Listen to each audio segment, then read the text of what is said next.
metà di quelli che venuti corrono sia a terra per non spostarsi giù. La battaglia di Colmoschine del 16 giugno di 100 anni fa, l'assalto degli arditi del nono reparto e le retrovie della battaglia del Sostizio lungo il fronte del Grappa tornano a vivere per 4 giorni a Bassano, Solagna e Pove. 100 anni sono un appuntamento con la storia e sul Colmoschin si va a valorizzare quello che i migliori uomini di allora, i primi volontari, gli arditi, fecero con eroismo, con capacità militare, ma che cambiarono realmente sorte dell'Italia. Da lì iniziò poi la vittoria che portò a Vittorio Veneto.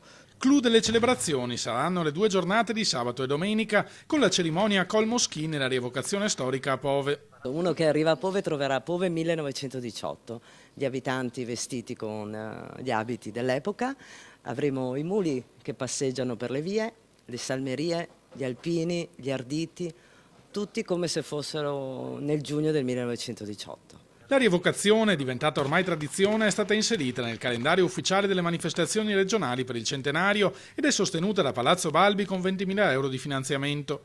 Quest'anno sarà preceduta da un'alzabandiera solenne sabato mattina sul Colmoschin, cui parteciperanno il ministro degli affari regionali Erika Stefani e il capo di Stato Maggiore dell'Esercito Salvatore Farina.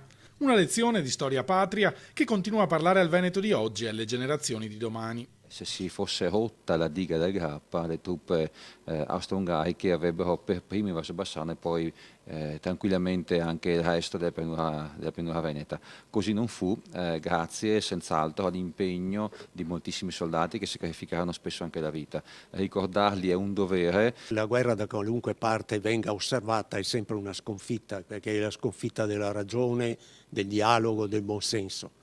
Noi queste cose le facciamo per ricordare chi ha dato la vita per farci stare un po' meglio.